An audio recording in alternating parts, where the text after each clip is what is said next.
Welcome to Tej education. पंचायती राज और ग्रामीण अर्थव्यवस्था के प्रश्न आज हम इस वीडियो में आपके साथ डिस्कस करेंगे।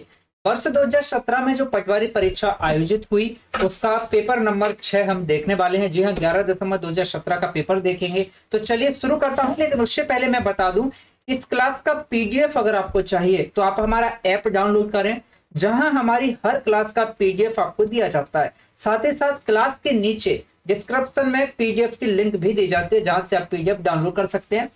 हम आपके लिए लेकर आए हैं सभी किताबों का निचोड़। जी हाँ, पटवारी परीक्षा के लिए नोट्स दिए गए नंबर पर आप कॉल करके इंक्वायरी कर सकते हैं। पंचायती राज के लिए नोट्स और क्लास, जो कि हाथ से बने हुए नोट्स हैं पंचायती राज के, ये भी आप प्राप्त कर सकते हैं हमारे ऐप पर। बस आपको डाउनलोड करना होगा हमारा एप्लीकेशन। साथ ही साथ आप व्हाट्सएप ग्रुप जरूर ज्वाइन कर लें।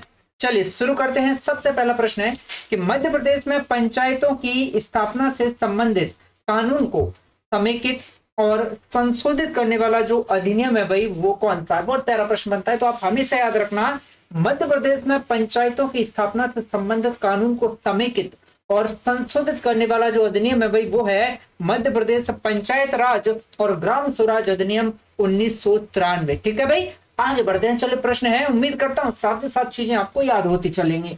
प्रश्न है कि किसान मित्र होने के लिए भाई क्या जरूरी होता है? कौन सी शर्त आपको अनिवार्य रूप से पालन करना होता है भाई किसान मित्र बनने के लिए? क्या आपका एक बड़ा किसान होना जरूरी है, या फिर भाई आपको एक ऐसा किसान होना जरूरी है जिसके आपको उच्च तकनीक का या टेक्नोलॉजी जो आजकल चल रही है उनका भाई नॉलेज होना चाहिए, या फिर भाई छोटा किसान होना चाहिए, या फिर मध्य प्रदेश का निवासी होना चाहिए? जी हाँ, तो किसान मित्र बनने के लिए ऐसा किसान जरूरी है जो मध्य प्रदेश का निवासी हो। ये बिल्कुल भाई पाबंदी नहीं है कि आप बड़े किसान हो, आप टेक्नोलॉजी का यूज करने वाले किसान हो, आप या छोटे किसान हो, कोई जो है पाबंदी या शर्त इसमें नहीं है, केवल मध्य प्रदेश का निवासी किसान हो।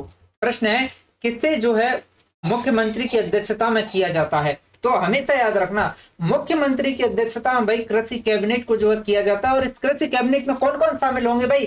कृषि, बागवानी, पशुपालन और डेयरी, एससी एसटी कल्याण और वन, ये सभी के मंत्री जो है इसमें शामिल होंगे। किसमें भाई? कृषि कैबिनेट में। और इस कृषि कैबिनेट की अध्यक्षता कौन करते हैं भाई? मुख्यमंत्री इस कृषि कैबिनेट की अध्यक्षता जो है करते हैं। प्रश्न है, निम्न में से कौन सी योजना को जो है स्वर्ण जयंती ग्राम स्वरोजगार योजना के साथ समायोजित नहीं किया गया है? तो आप याद रखना, एकीकृत ग्रामीण विकास कार्यक्रम को, इसे भाई स्वर्ण जो है जयंती ग्राम स्वरोजगार योजना के तहत समायोजित कर लिया गया है भाई, एकीकृत ग्रामीण विकास कार्यक्रम को। ग्रामीण युवकों को स्वरोजगार हेतु प्रशिक्षण, इसे भी शामिल कर लिया गया है।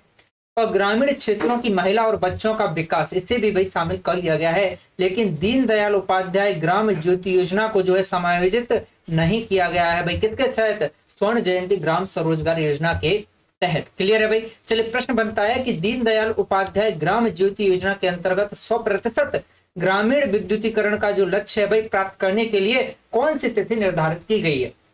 आप याद रखना, दीनदयाल उपाध्याय ग्राम ज्योति योजना के अंतर्गत 100% ग्रामीण विद्युतीकरण करने का जो लक्ष्य है ना भाई, ये रखा गया वर्ष 2018 का मई महीना। जी हाँ, मई 2018 इसके लिए टारगेट किया गया था। प्रश्न है कि वर्षा बीमा, जी हाँ, वर्षा बीमा जो योजना है ये किसके द्वारा शुरू की गई? बहुत प्यारा प्रश्न बनता है, इसे तो आप 5 स्टार लगा लीजिएगा। इस बार भी इस प्रश्न भाई पूछे जा सकते हैं ऐसे प्रश्न, योजना से संबंधित, योजना से जुड़ा हुआ प्रश्न है। तो आप याद रखना, वर्षा बीमा योजना जो है ये agriculture insurance company of India limited के द्वारा जो है शुरू की गई थी। नेक्स्ट प्रश्न है कि मध्य प्रदेश प्रदत्त भूमि का कृषिकरण अधिनियम में कब जो है अधिनियमित किया गया था? तो आप याद रखना, इसका अधिनियमित जो है कब किया गया? तो भाई वर्ष 1996 में इसे अधिनियमित जो है किया गया था। प्रश्न है कि मध्य प्रदेश में आईटीसी के द्वारा, किसके द्वारा भाई? आईटीसी के द्वारा स्थापित ग्रामीण मॉल्स चेन, क्या भाई ग्रामीण मॉल्स चेन का क्या नाम है? तो भाई ग्रामीण मॉल्स चेन का नाम है भाई चौपाल सागर। और ग्रामीण मॉल्स चेन जो थी, इसका काम था, इसका उद्देश्य क्या था भाई? इसका उद्देश्य था जल संरक्षण। क्या उद्देश्य था भाई? जल संरक्षण ग्रामीण मॉल्स चेन का जो है उद्देश्य था। क्लियर है? प्रश्न है कि मध्य प्रदेश का ऐसा कौन सा जिला है जहां पर सर्वाधिक कपास का उत्पादन होता है? बहुत प्यारा प्रश्न है। देखिए, ग्रामीण अर्थव्यवस्था में आपको ये चीजें बहुत अच्छे से कवर करके जाननी है, फसलों का उत्पादन कहां पर सबसे ज्यादा होता है, कौन कौन से जिले में, थ्योरी में आपको ये सारी चीजें कवर करा दी जाएंगी। तो सर्वाधिक कपास का जो उत्पादन है भाई वो खरगोन में होता है। किधर भाई, खरगोन में होता है।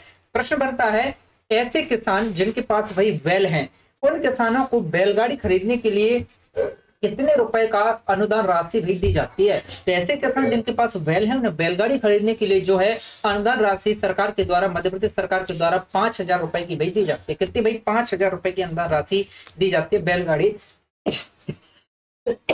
बैलगाड़ी खरीदने के लिए। लेकिन प्रश्न है कि फायर क्यूरिंग एक तरीका होता है भाई, फायर क्यूरिंग एक तरीका होता है जो किसके प्रसंस्करण के लिए भाई उपयोग किया जाता है। बहुत प्यारा प्रश्न बनता है, तो आप याद रखना फायर क्यूरिंग एक तरीका होता है जो कि भाई तंबाकू के प्रसंस्करण के लिए भाई यूज जो है किया जाता है। ठीक है, विकल्प सी इसका सही जवाब है, तंबाकू। ठीक है भाई, चल तंबाकू में क्या होता है भाई, निकोटिन होता है। प्रश्न है कि निम्न में से कौन से राज्य में जो है पंचायती राज सबसे पहले वर्तमान स्वरूप में भी लागू किया गया था। तो मैं आपको बता दूं भाई ये वर्ष 1959 में किया गया था भाई, राजस्थान के नागौर में किया गया था भाई। ठीक है, कब, राजस्थान के नागौर में किया गया था।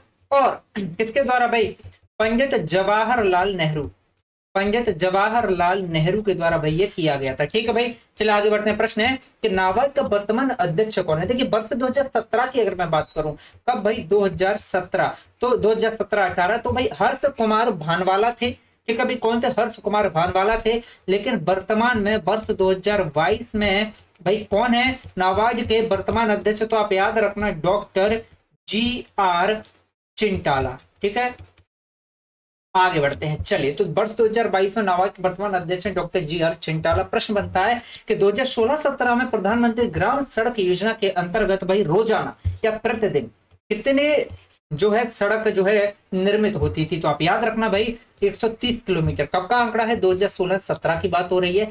प्रश्न बनता है कि 2016-17 के दौरान खरीद खाद्य अनाज का कुल उत्पादन लगभग कितने मिलियन टन था। तो भाई ये था 138.52 मिलियन टन।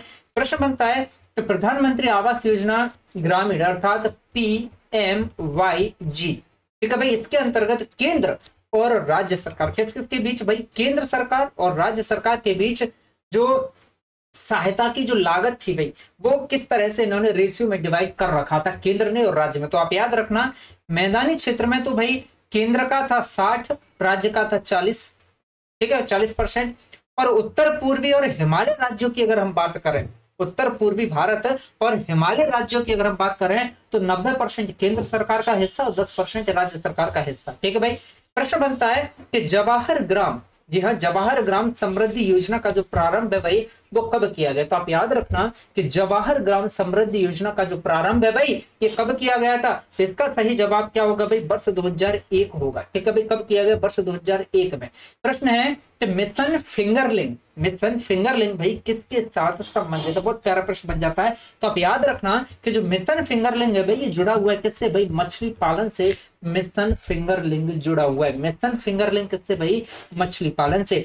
देखिए प्रश्न है कि भारत नेट परियोजना भाई किससे जुड़ी हुई है। देखिए पहली बात आती है भाई भारत नेट परियोजना, मतलब पूरे भारत में नेट बिछा देना, नेट का जाल बिछा देना। तो इंटरनेट भाई शहरों में तो था लेकिन कहाँ नहीं था, गांव में नहीं था। तो भाई इसका उद्देश्य था गांव की हर पंचायत को डिजिटल करना, हर पंचायत को डिजिटल करना। डिजिटल कब होगी, जब हर पंचायत में भाई साहब आप क्या पहुंचा दोगे, हर पंचायत में आप ब्रॉडबैंड कनेक्टिविटी भाई पहुंचा दोगे। ठीक है भाई, यही भारत नेट परियोजना का जो है उद्देश्य है। प्रश्न है कि क्या है जो डिजिटल भारत के 9वें स्तंभों में से नहीं है। तो ये है भाई शिक्षा और स्वास्थ्य के लिए IT 9वें स्तंभों में से एक भाई नहीं है। क्लियर है भाई। तो आज हमने क्या देखा भाई, आज हमने पंचायती राज और ग्रामीण अर्थव्यवस्था के प्रश्न देखे और ये हमने 11/2017 का इवनिंग शिफ्ट का पूरा पेपर देखा था। इसी तरह से हम पूरा पंचायती राज ग्रामीण अर्थव्यवस्था का पेपर आपको सॉल्व कराएंगे। तो आप बने रहिए तेज एजुकेशन के साथ। प्लेलिस्ट में जाकर आप पूरे वीडियो देख सकते हैं और चैनल को सब्सक्राइब करें। साथ ही साथ आप पंचायती राज और ग्रामीण अर्थव्यवस्था के नोट्स प्राप्त कर सकते हैं जो कि हाथ से बने हुए नोट्स हैं। तो वीडियो को ज्यादा से ज्यादा शेयर करें अपने हर एक मित्र के साथ। मिलते हैं आपसे नेक्स्ट सेशन में, तब तक के लिए जय हिंद, जय भारत, जय महाकाल।